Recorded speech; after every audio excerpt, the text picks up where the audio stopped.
ఈశ్వరో విక్రమే ధన్వీ మేధావి విక్రమ క్రమ అనుత్తమో దురాధర్ష కృతజ్ఞ కృతిరాత్మవాన్. ఇందులో విక్రమ క్రమః అంతవరకు చెప్పుకున్నాం. అనుత్తమః దురాధర్ష కృతజ్ఞ కృతి ఆత్మవాన్. అనుత్తమః మనకు మామూలు వాడుకలో అయితే ఉత్తముడు ఇంటూ అనుత్తముడు, పండితుడు ఇంటూ అపండితుడు, ఉచితం అనుచితం. ఆ ఉచితం అనుచితం అర్థం ఉత్తముడు అనుత్తముడికి పనికిరాదు. సంస్కృతంలో అనుత్తమః అంటే యస్మాద్ ఉత్తమః నాస్తి, ఆయన కంటే ఉత్తముడు లేడు కాబట్టి ఆయన అనుత్తమః అంటారు. అదొక వ్యుత్పత్తి, అదొక విగ్రహవాక్యం. అక్కడ బద్ధత అలా ఉంటుంది. అంతేకాని ఆయన ఏదో ఉత్తముడు కానివాడు చెడ్డవాడు అని అర్థం చెప్పకూడదు. త్వత్సమోస్తి అభ్యధిక కుతో అన్యః నత్వత్సమోస్తి. నీతో సమానమైన వాడే లేడయ్యా, ఇంకా అధికుడు ఎలా ఉంటాడు? ఇది భగవత్తత్వం.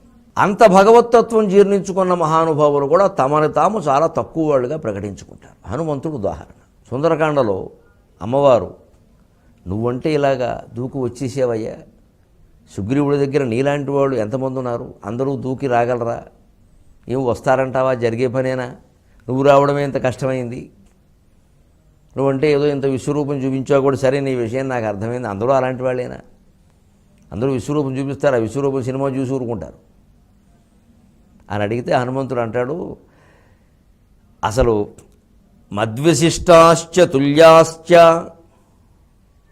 అంటాడు. నాతో సమానమైన వాళ్ళు నాకంటే గొప్పవాళ్లే ఉన్నారు కానీ సుగ్రీవుని సైన్యంలో నాకంటే తక్కువ వాళ్ళు లేరంటాడు. అది వినయం. నిజానికి సుగ్రీవుని సైన్యంలో హనుమంతుడి యొక్క స్థాయి ఏమిటో మనం మార్కులు వేసేయగలం. సుగ్రీవుడైనా కొంచెం అటు ఇటు సందేహిస్తాడేమో కానీ మనం వేసేస్తాం. జాంబవంతుడు ఏమైనా పక్కాగా వేసేస్తాడు. పోనీ ఆయనకి ఏమైనా ఇంకా సీనియారిటీ, ఆ అనుభవం కొంచెం అడ్డం రావచ్చు. హనుమంతుడు గొప్పవాడే కానీ నా తర్వాతే అనొచ్చు. సాధారణంగా అంత అనుభవం ఉన్న సీనియర్లు ఒప్పుకోరు ఇంకోడు. ఆయనైనా ఒప్పుకోవచ్చు, కొందరు ఒప్పుకోవచ్చు. కానీ మనం చెప్పేస్తాం, అబ్బే రామాయణ మహామాల రత్నం, ఇంకెవరండి, అనుమానం మాత్రం ఏముంది అందులో. హనుమానం విషయంలో అనుమానం లేదు. కానీ ఆయన ఎలా మాట్లాడాడంటే, నాకంటే గొప్పవాళ్ళు ఉన్నారమ్మా, నాతో సమానమైన వాళ్ళు ఉన్నారు కానీ నాకంటే తక్కువ వాళ్ళు లేరన్నాడు. ఉన్నారో లేరు, ఆ మాట ఎందుకు అలా మాట్లాడాడంటే ఆవిడకి ధైర్యం కల్పించాలంటే అలాగే చెప్పాలి. నిజమేనమ్మా మీరు అన్నది, ఏమిటో నేను చాలా కాలంగా సుగ్రీవుడి దగ్గర ఉన్నానంటే మీరు కాబట్టి మెచ్చుకున్నారమ్మా, ఆయన ఎప్పుడూ ఒక మాట అనలేదండి ఆయన నోటితోటి. ఇవన్నీ చెప్పకూడదు. ఇది మంచి మనిషి లక్షణం కాదు. ఏ ప్రభువు తరఫున తాను వచ్చాడో అతనికి అనుకూలంగా మాట్లాడారు కానీ అతనికి చిచ్చెట్టే విధంగా ఇక్కడ మాట్లాడకూడదు. కొంతమంది చేసే పని అది. ఎవరన్నా కాస్త ఎదుటివాళ్ళు పొగిడేసేసరికి ఇక మొత్తం అయిన వాళ్ళందరినీ తిరుగుతూ కూర్చోవడం. మనం ఇంకా అసలు మా కుటుంబంలో నన్ను మించిన వాళ్ళు లేడని, ఆ కుటుంబాన్ని మనం ముంచేసి ఉంటాం, అనుమానం వెళ్ళ. ఈ కబుర్లు చెప్పక్కల వాళ్ళు తెలుసుకుంటారు ఆ విషయాన్ని. సరే మీ ఊళ్ళో ఎవరు మిమ్మల్ని మించిన వాళ్ళు లేరండి, అసలు నేను లేకపోతే ఆ ఊరే ఉందండి అని మాట్లాడడం ఈయనే. అదే హనుమంతుడి నుంచి సుందరకాండ నుంచి నేర్చుకోవాలి. నాతో సమానమైన వాళ్ళు, నాకంటే పై వాళ్ళు ఎవరు కానీ కింద వాళ్ళు ఎవరు లేరన్నాడు. నిజానికి అంత వాళ్ళు ఎవరు ఉన్నారని మనకు తెలియదా? రామాయణం చదివినా తెలుస్తుంది. అదే మాట్లాడే విధానం. ఎందుకంటే ఆవిడకి ధైర్యం కలిగించాలి ముందు. తర్వాత వచ్చాక ఎవరేమిటో, ఇప్పుడే సీతాదేవి ఏమయ్యా అలా చెప్పావు, ఏమిటో యుద్ధంలో ఎవరో అంత బాగా చేయలేదని ఇవన్నీ అడుగుతారండి. ఇంకోవాళ్ళు అడిగినా, అమ్మ మీకు ఆ వేళ ధైర్యం కలగాలంటే నేను అలా మాట్లాడకపోతే నిరసిస్తే ఎలాగని కూడా చెప్పచ్చు, తప్పులేదు, అర్థం చేసుకుంటారు. ఇందుకే వారిజాక్షులందు వైవాహికములందు ప్రాణవిత్త మానభంగమందు బొంకవచ్చు. పైగా హనుమంతుడు అక్కడ అబద్ధం చెప్పాడని వీళ్ళు ఆయన వేరే రకంగా నిజం చెబితే తాను పొగుడుకున్నట్టు అవుతుంది. అది ఒక రకంగా దోషం. ముందు వాళ్ళకి ధైర్యం కలిగించడం ముఖ్యం. ఎందుకంటే ప్రాణం పోయే స్థితిలో ఉంది, ఆవిడ ప్రాణభంగమే, అక్కడికి ప్రాణం పోయే స్థితిలో ఉంది. అక్కడ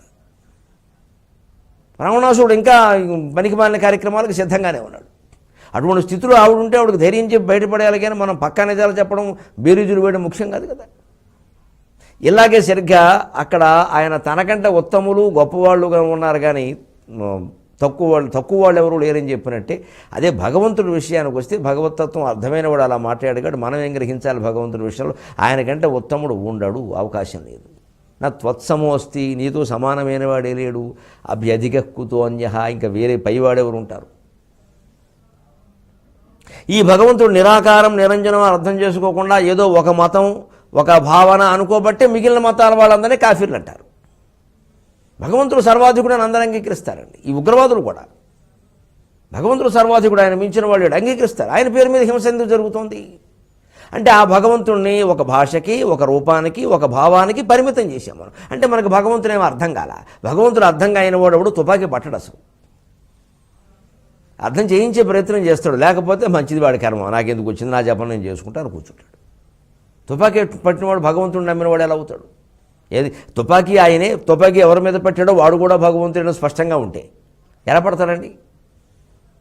అంటే ఆయుధాలతోటి మతాన్ని స్థాపించడం సాధ్యం కాదు. ఊరికే ధర్మ సంరక్షణ కోసం, దుష్ట శిక్షణ చేయడం కోసం కొంతమందికి ఆయుధం పట్టమని, అది కూడా ప్రభుత్వం తరఫున పోలీసులు, సైనికులు, మనమందరం కాదు. మనకు ఆయుధాలను మించిన ఆయుధం నోరుందిగా చాలు. ఇదే తేడా. అర్థమైతే అనుత్తమ ఇంక మాట్లాడడం. దురాధర్శక దైత్యులు ఎంతోమంది ఆయన్ని వ్యతిరేకించి కిందకి తొక్కేసే ప్రయత్నం చేశారు, సాధ్యం కాదు. అదే తిరస్కరింపబడని వాడు దురాధర్ష. కౌరవుల్లో ఒకరికి పెడతారు కూడా ఈ పేరు. ఆ మంచి పేర్లు పెడతారు, చెడ్డ పేర్లు ఎందుకు పెడతారు? దైత్యుల చేత తిరస్కరింపరాని వాడు. కృతజ్ఞక ఎన్ని ప్రయత్నాలు చేశారండి ఆయనకి లేకుండా చేయాలని? సాధ్యమైందా? రావణాసురుడు ఎన్ని చేశాడు, హిరణ్యకశ్యపుడు ఎన్ని చేశాడు? అంటే దురాధర్ష, తిరస్కరింపడం సాధ్యం కానివాడు. నాట్ టు బి రిజెక్టెడ్ కాదు, అసలు రిజెక్షన్ అనేదానికి అవకాశమే లేనివాడు.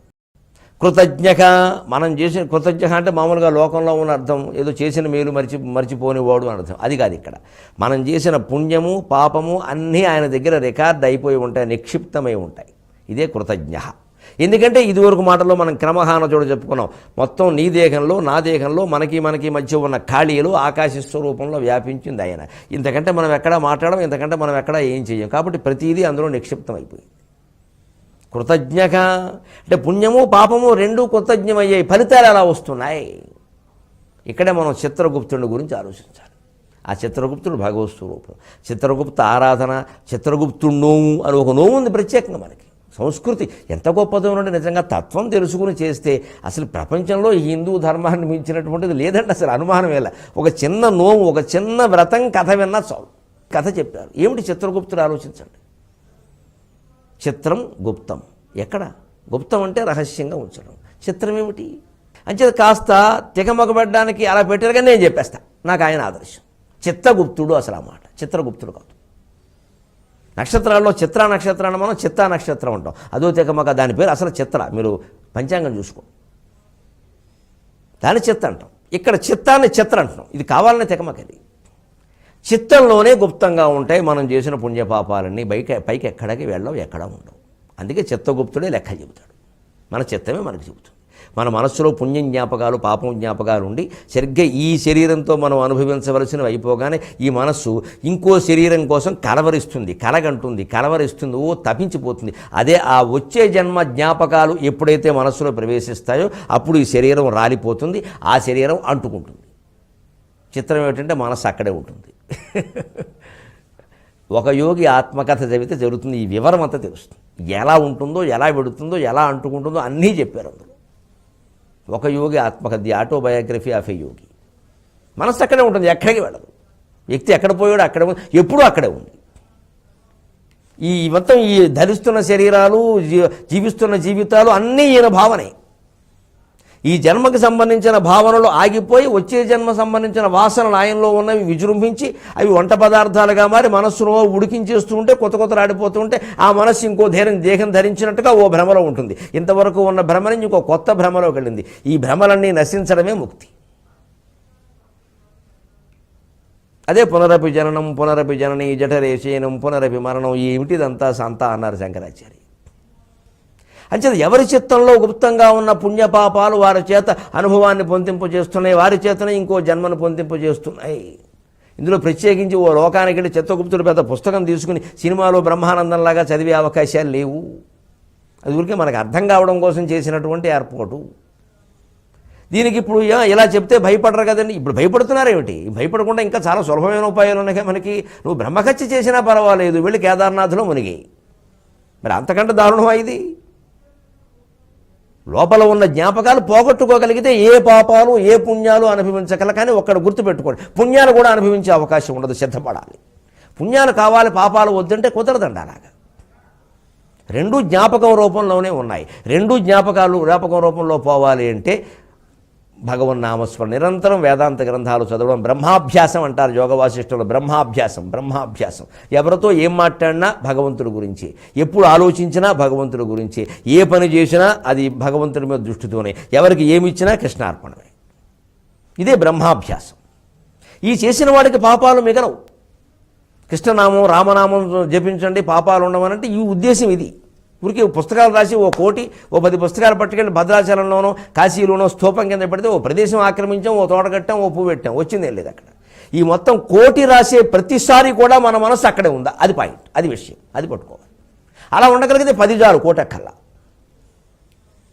ఏదో టైం పెట్టుకోవడం కూర్చోవడం అంటే దీనివల్ల ఒక ఉపయోగం ఉంటుంది. 70 ఏళ్ళు దాటిన వాళ్ళు ఇటువంటి వ్యాసంగం చేస్తే అనవసర వ్యవహారాల్లో వేలెట్టకుండా ఉంటారు. అందుకే వాళ్ళకి పెట్టారు ఇది. పిల్లలు చేయకూడదు ఈ పని. 40 ఏళ్ళ లోపు 50 ఏళ్ళ లోపు ఈ రామకోటి, సాయికోటి, శివకోటి ఇది రాయకూడదండి. సమాజానికి ఏం చేయగలమో అవన్నీ చేయాలండి. భగవంతుడు మనకి శరీరం ఇచ్చాడు, శక్తి ఇచ్చాడు, బుద్ధి ఇచ్చాడు, తెలివితేటలు ఇచ్చాడు, అవి చేయాలి. ఈ పుస్తకాలు రాస్తూ కూర్చోకూడదు, అది బద్ధకం, అది ఎగ్గొట్టే పని అనమాట ఇది. ఓ 60 ఏళ్ళు కాదు 70 ఏళ్ళు కూడా దాటిపోయాక ఇంకా మనం ఉన్నాం. ఇంకా బయటికి వెళ్ళి ఏం చేయలేము. ఎవరికి చేతులు కాళ్ళు మన స్వాధీనంలో అంతగా లేవు, ఇబ్బందిగా ఉన్నాయి. మంచిది ఇంట్లో కూర్చొని రాయి. ఎందుకని అప్పుడు కూడా కొడుకు కోళ్ళు కూతురు అల్లుడు వాళ్ళ విషయాల్లో వేలెట్టుకున్నాను. ఈ ముసలాళ్ళని కాస్త జాగ్రత్తగా ఉంచడం కోసం పెట్టారు ఇది. ఎందుకంటే వీడు ఈ కోటి ముగించేలాగా వెళ్ళిపోతాడు. దానికి ఒక పెద్ద పుణ్యం ఏదో జన్మాంతరాలు ఇవన్నీ ఆపాదించేసరికి ఇక చిన్నప్పటి నుంచి మొదలుపెట్టేసి అదే ఉద్యమంగా చేస్తారు. ఇక అందులో కూడా పోటీ వచ్చింది. ఎవరో కనపడి 5 కోట్లు రాసి 6 కోట్లు రాసి అన్నారు. అంత రాసే అవకాశం లేదండి. అసలు జిరాక్స్ తీయించి ఉండాలి ఖచ్చితంగా. మొత్తం 1 కోటి రాసి జిరాక్స్ తీసేయాలి, లేదా సాధ్యం కాదు. జీవితం అంతా వెచ్చించిన కష్టం అండి అది. అది పెద్ద గొప్పగా చెప్పడం. మనకి ఇవి మిగిలిపోయే పైపోయే వ్యవహారాలు అసలు పోయింది. ఎందుకు రాయమన్నారు, ఎందుకు చేయమన్నారు, పోయింది. అంచేది మనస్సులో ఉండే జ్ఞాపకాలు పోవడం కోసమే ఈ రాయడమైనా జపమైనా ధ్యానమైనా ఏదైనా. ఆ జ్ఞాపకాలు పోతే అనుభవించక్కల్లా. మనసు ఇంకో జన్మ కోరుకోదు, మనసు కోరుకుంటుంది కాబట్టే వస్తుంది ఇది. ఇదే చిత్రగుప్తుడు, ఇదే చిత్తగుప్తుడు, ఇదే కృతజ్ఞ. కృతి సరిగ్గా కృతి ఎంత మాట, త్యాగరాజ కృతి అంత గొప్ప మాట. కాకపోతే ఇక్కడ కృతి అనడానికి పురుష ప్రయత్నం అని అర్థం. ఆ పురుష ప్రయత్నం భగవత్ స్వరూపం అని చెప్పాడండి. ఇంకా వేరే పురుష ప్రయత్నాన్ని తక్కువ చేసి మాట్లాడితే ఎంత పాపం ఉండేది. విష్ణు సహస్రనామాల్లో కృతి అని నామం ఉంది. కృతి అంటే పురుష ప్రయత్నం. మనం చేసే ప్రతి ప్రయత్నము శ్రీ మహావిష్ణు స్వరూపం. ఇప్పుడు ప్రయత్నాన్ని ఎంత గౌరవించాలి, మనం ప్రయత్నాన్ని ఎంత ప్రోత్సహించాలి. ప్రయత్నం అంటే గుళ్ళోకి వెళ్ళడం, దండం పెట్టడం, ప్రదర్శనం చేయడం ప్రయత్నం అవుతుందా? ఆ పని ఎలా అవుతుందో అలాగే ప్రయత్నం చేయాలి. గుళ్ళోకి వెళ్ళడమో ప్రదక్షిణం చేయడమో ఎందుకంటే ఒక ధైర్యం కోసం. ఎందుకంటే అందులో సామాజిక శక్తులన్నీ ఉంటాయి ఆ పనులు. మనం ఉద్యోగానికి ప్రయత్నం చేస్తున్నామండి. మనం ఒక్కళ్ళవేనా 1000 మంది పెట్టారు, అక్కడ ఉన్నవేమో 3 ఉద్యోగాలు. ఇప్పుడు అలాగే ఉందిగా 3 ఉద్యోగాలు. 3 ఉద్యోగాల్లో 1000 మంది, ఖచ్చితంగా 997 మంది. ఎంతమంది ఏ గుళ్ళల్లో ఎన్ని ప్రదక్షిణాలు చేసినా 997 మంది వెళ్ళిపోవలసింది, అనుమానమే లేదు. అంటే ఆ దేవుళ్ళు వీళ్ళని కాపాడలేదనా, ప్రదక్షిణాలు వృధా అయ్యానా? కాదండి. మనకు అసలు ఆ ప్రదక్షిణ అర్థం తెలియలా. నిజంగా ప్రదక్షిణ అర్థం తెలిస్తే తమో గుణం వదిలేసాం, 2వ ప్రదక్షిణం రజోగుణం వదిలేసాం, 3వ ప్రదక్షిణం సత్వగుణం వదిలేసాం. ఆ ప్రయత్నాన్ని కూడా అక్కడ పెట్టి వదిలేసాం. అవుతే అవుతుంది, లేత లేదు. ఇంకో ప్రయత్నం చేసుకుంటాం. ప్రయత్నంలోనే ప్రాణం పోయినా పర్వాలేదు. ఎందుకంటే కృతి ప్రయత్నం భగవత్ స్వరూపం. ప్రయత్నిస్తూ ప్రాణం పోతే భగవంతుడు అభయం ఇచ్చాడు. శుచీనాం శ్రీమతాం గేహే యోగభ్రష్టు అభిజాయితే. ఆధ్యాత్మిక ప్రయత్నాల గురించి ఇప్పుడు భౌతికమైనా అంతే. ఏం పర్వాలా, నీకు నిజంగా ఆ పని అవ్వాలి అని గొప్ప సంకల్పం ఉంటే అసలు వచ్చే జన్మలో ఆ ఉద్యోగం కోసం మనమే పుడతాం, అందులోనే జాగ్రత్త మన దగ్గరికి వస్తుంది. భగవద్జ్ఞానమేనా అంతే. నాకు భగవంతుడు కావాలనే తపన ఉంటే ఖచ్చితంగా ఒకవేళ ఆ ప్రయత్నం చేస్తూ మనం ఏదో గురువులను ఆశ్రయిస్తూ గ్రంథాలు చదువుతూ మధ్యలో ఏదైనా అనారోగ్య కారణాల వల్ల చనిపోయినా మళ్ళీ ఖచ్చితంగా ఆ భగవద్జ్ఞానానికి సంబంధించిన ప్రయత్నం ఏ కుటుంబంలో, ఏ కులంలో, ఏ ప్రాంతంలో పుడితే అది ఖచ్చితంగా కొనసాగుతుందో అక్కడే పుడతాం. 12 ఏళ్ళు సరిగ్గా లెక్క, 12వ ఏట వెళ్ళిపోతాం. చాలామంది మహానుభావుల చరిత్రలో సుమారుగా అంతే, ఓ 6 నెలలు అటు ఇటుగా అంత ప్రయత్నం వారు చేశారు. అంచిత కృతి ఆత్మవాన్ స భగవ కస్మిన్ ప్రతిష్టత ఇది స్వే మహిమ్ని అని చెప్పారు. దీనికి వ్యాఖ్యానం స భగవ కస్మిన్ ప్రతిష్ఠిత. భగవంతుడు ఎక్కడ ఉన్నాడు, ఎక్కడ స్థిరమై ఉన్నాడు? స్వే మహిమ్ని, తన మహిమలో తానున్నాడు. అందుకే ఆత్మవాన్. ఎవని చేజనించు జగము ఎవని లోపల నుండు లీనమై ఎవని యందుడిందు పరమేశ్వరుడెవ్వడు మూల కారణం వెవ్వడు అనాది మధ్యలయుడెవ్వడు సర్వము తానయైన వాడెవ్వడు వానిని ఆత్మభవుని ఈశ్వరునే శరణంబు వేడెదన్. ఆత్మభవుని అంటే అర్థం, ఆత్మభవుడు ఆత్మ నుంచి పుట్టాడు, ఆత్మవాన్ ఆత్మను కలిగి ఉన్నాడు. ఆత్మే ఆయన. కలిగి ఉండడం, పుట్టడం ఇవన్నీ మనకు కనిపించే విషయాలు. ఆత్మే నిరాకారమైనప్పుడు ఆత్మని కలిగి ఉండడం, ఆత్మ నుంచి పుట్టడం ఎలా సాధ్యం? ఆత్మే ఆయన. ఈ పుట్టినవో కలిగి ఉన్నవో లేకుండా ఉన్నవో మళ్ళీ పుట్టినవో మళ్ళీ గిట్టినవో ఇవన్నీ ఒక పెద్ద లీల, ఒక పెద్ద క్రీడ, ఒక పెద్ద మాయ. ఈశ్వరో విక్రమీ ధన్వీ మేధావీ విక్రమక్రమ అనుత్తమో దురాధర్ష కృతజ్ఞ కృతిరాత్మవాన్. తర్వాత శ్లోకం 10. సురేశశర్ణం శర్మ విశ్వనేత ప్రజాభవ అహ సంవత్సరో వ్యాళ ప్రత్యయసర్వదర్శన. సురేశ ఇదివరకే చెప్పుకున్నాం, దేవాధీశ దేవతా సార్వభౌమ హే రామచంద్రస్వామిన్ అంటాం. దేవతలకు ఈశ్వరుడు అంటే అందరూ దేవతలకి ఆయనే ప్రభువు కాబట్టి ఇక మరి చిల్లర మరల దేవతలను పట్టుకుని ఆరాధించాల్సిన అవసరం మనకు లేదు. అంటే ఉదాహరణకి ముందు ముఖ్యంగా హిందూ ధర్మంలో కూడా శంకరాచార్య చెప్పిన షణ్మత స్థాపన ఉందండి, దాన్ని దృష్టిలో పెట్టుకోవాలి. ఆరాధనా విధానంలో ఎన్ని దేవతా రూపాలు పెరిగినా ఇబ్బంది లేదు, కానీ పిచ్చిలో పడిపోతూ ఉండి అదొకటి ఉంది, జాగ్రత్త పడాలి. అందుకే ఆ స్వామి ఆయన క్రీస్తు శకం 8వ శతాబ్దంలో ఆయన మహానుభావుడు పుట్టినప్పుడు అప్పటికే కాపాలిక మతాలు, బౌద్ధాలు, జైనాలు, రకరకాల పిచ్చి పిచ్చి ఆరాధనలు, కులదేవతలు, గ్రామదేవతల పేరు మీద విపరీతమైన హింస ఇవన్నీ జరుగుతుంటే దాన్ని మొత్తం పరిష్కారం చేసి అందరినీ కూర్చోబెట్టి వాదించాడు ఆయన. ఏం నీ బౌద్ధం ఏమిటో దా, నీ జౌనం ఏమిటో దా, నీ వైష్ణవం, నీ శైవం, శాక్తేయం దా, కూర్చో. విష్ణు ఒక్కడే అంటే ఎలా కుదురుతుందయ్యా అని వైష్ణవాన్ని ఓడించాడు. శివుడు నువ్వు అడ్డంగా పెట్టి త్రిశూలం పట్టుకోకనే దేవుడు, ఇంకెవరు లేరా త్రిశూలం పట్టుకునేవాడు దేవుడు కాదా అని వాదించాడు, పక్క తీశాడు. ఎందుకంటే మెళ్ళో లింగకాయ ఉంటేనే దేవుడని వాదించారు శైవులు. బాగుంది, లింగకాయ ఉండదు. ఈ బాహ్య చిహ్నాలను బట్టే భగవంతుడిని గుర్తించేది అమాయకుడా, దెబ్బకు నోరెత్తలేదు ఇంకవాడు. ఇది మనకు మూఢత్వం వచ్చేస్తుంది వెంటనే. ఇప్పుడు ఈ శివలింగం ధరించడం గొప్ప అని ఇప్పుడు ఒక మాదిరిగా చెప్పాలి, దాన్ని ఎక్కువ చెప్పకూడదు. జరుగుతున్న ఇబ్బంది అది. మామూలుగా చెప్పడం ఉండదు. ఇంకా అస్సలు ఒక్క శివలింగాన్ని ఒక్కసారి ఇలా ముట్టుకున్నామంటేనండి జన్మలు ఇంత తీవ్రం అవసరం లేదు, అదే పిచ్చెక్కిపోతుంది జనానికి. అలా చెప్పకూడదు ఏ విషయాన్ని. ఏ క్షేత్రం, ఏ దర్శనం, ఏ తీర్థం మంచిది, అది గొప్ప క్షేత్రం, అక్కడ పలానా భక్తుడు పుట్టాడు, పలానా తపస్వి తపస్సు చేశాడు, అక్కడికి వెళ్ళండి, ఆ స్ఫూర్తి పొందండి, అంతవరకు. అసలు అక్కడ అడుగు పెట్టిన వెంటనే అన్నామంటే ఇక అడుగు పెట్టడమే ప్రధానంగా భావిస్తారు, పిచ్చి సన్నాసుల కింద తయారవుతారు. ఆ అడుగు పెట్టడం 1,00,000 మంది చేస్తారు, తొక్కిసలాట జరిగి తీరుతుంది. చెప్పడంలో ఉంది లోపం అంతా అసలు. ఎందుకంటే చెబుతున్న వాళ్ళకు కూడా ఇంతకు మించింది ఏం కనపడడం లేదు. అంతకు మించిన దానికోసం ప్రయత్నం చేయాలి. అదే ప్రవచనం, అదే జ్ఞానం. ఊరికి ఈ క్షేత్రం, ఈ తీర్థం గురించి చెప్పడానికి మనం దేనికి పురాణాలు ఉన్నాయి. చెప్పవలసిన జ్ఞానం ఇది. సురేశ అంటే దేవతలకు అధిపతి. ఏమిటి అధిపతి? నవగ్రహాల మీద ఎందుకండి అంత కంగారు? శనీశ్వరుడికే విగ్రహం కడుతున్నట్టు ఎక్కడో చాలా పెద్దది. అంటే అంత పెద్ద శని పెట్టిందా ఈ దేశానికి? ఈ కట్టినవాడే పెద్ద శని. జనాన్ని భయపడ్డాం విపరీతంగా. ఓ కాకి వాహనం పెట్టి నల్లగా రూపం పెట్టేసి ఏవో పూసలు దండలు పెట్టి అమ్మేయి, కోట్లు అమ్మేయి. శనివాడంటే వీడు, శనీశ్వరుడు కాదు. అంటే ఈ దోషం, ఆ దోషం, కాలసర్పదోషం. చిన్నప్పుడు ఎప్పుడు వినలే అసలు ఇది కాలసర్పదోషం. ఇప్పుడు ప్రతివాడికి కాలసర్పదోషం. ఇదే పెంచేయడం. ఈ మొత్తం నవగ్రహాలకి, ఈ చిన్న చిన్న దేవతలు నవగ్రహాలు ఏమనుకుంటున్నారో వాటన్నిటికీ శ్రీ మహావిష్ణువు అధిపతి. మనసే. అందుకే ఆయన ప్రధాన దేవతలను తీసుకుని ఆదిత్యం, అంబికాం, విష్ణుం, గణనాథం, మహేశ్వరం, శివుడు, పార్వతి, గణపతి, కుమారస్వామి, విష్ణువు, 5 ఆదిత్యుడు, సూర్యుడు. ఇదే షణ్మత స్థాపనాచార్య. ఇంకా అనవసరంగా పెంచగలరు నేను. ఇవాళ ఇవి కాకుండా ఎన్ని పెరిగాయో మీకు తెలుసు.